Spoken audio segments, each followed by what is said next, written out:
अस्सलामुअलैकुम वरहमतुल्लाहि वबरकातुहू। मैं अनवर रज़ा आपको खुशामदीद कहता हूँ और उम्मीद करता हूँ कि आप सभी खैरियत से होंगे। नाज़रीन इकराम, हज़रत हसन बसरी रहमतुल्लाह अलैह फरमाते हैं कि मुझे 4 वाक़यात ज़िंदगी में बड़े अजीब लगे।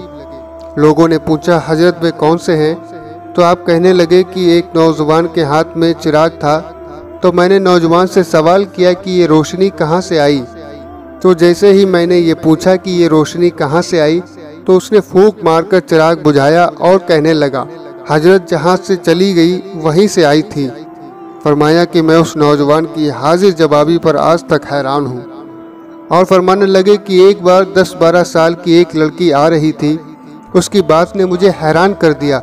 बारिश हुई थी, मैं मस्जिद जा रहा था और वह बाजार से कोई चीज़ लेकर आ रही थी।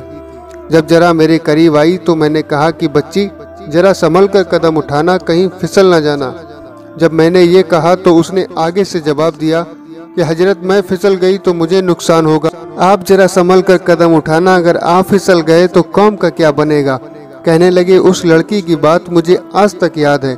उस लड़की ने कहा था कि आप संभल कर कदम उठाना, अगर आप फिसल गए तो कौम का क्या बनेगा। और एक मरतबा एक बार मैंने एक हिजड़े को देखा। जब उसे पता चल गया कि मैंने उसे पहचान लिया तो कहने लगा, मेरा राज ना खोलना, अल्लाह ताला क़यामत के दिन तुम्हारे राजों पर पर्दा डालेगा।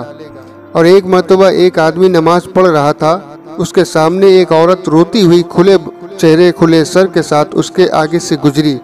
उसने सलाम फेरा तो उस औरत पर बड़ा नाराज़ हुआ कि मैं नमाज पढ़ रहा था, तुझे शर्म नहीं आई, ध्यान नहीं, नंगे सर खुले चेहरे के साथ मेरे सामने से गुजर गई। औरत ने पहले तो माफ़ी मांगी और फिर माफ़ी मांगकर कहने लगी, देखो मेरे मियाँ ने मुझे तलाक दे दी और मैं उस वक्त गमज़दा थी, मुझे पता ना चला कि आप नमाज पढ़ रहे हैं या नहीं।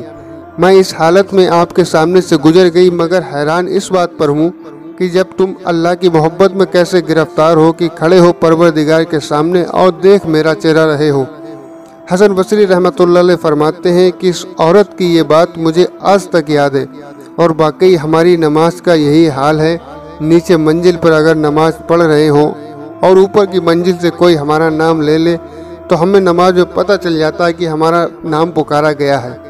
हमारी नमाज की तवज्जो का आलम ये होना चाहिए था कि अल्लाह वह दिल दे जो तेरे इश्क का घर हो, दायमी रहमत की तेरी उस पर नज़र हो।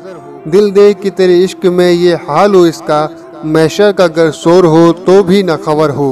अल्लाह ताला हम सबको कहने सुनने से ज़्यादा अमल करने और खुशू व आजिज़ी के साथ नमाज पढ़ने और गुनाहों से बचने व अपने महबूब बंदों की सोबत अख्तियार करने की तौफीक अता फरमाए।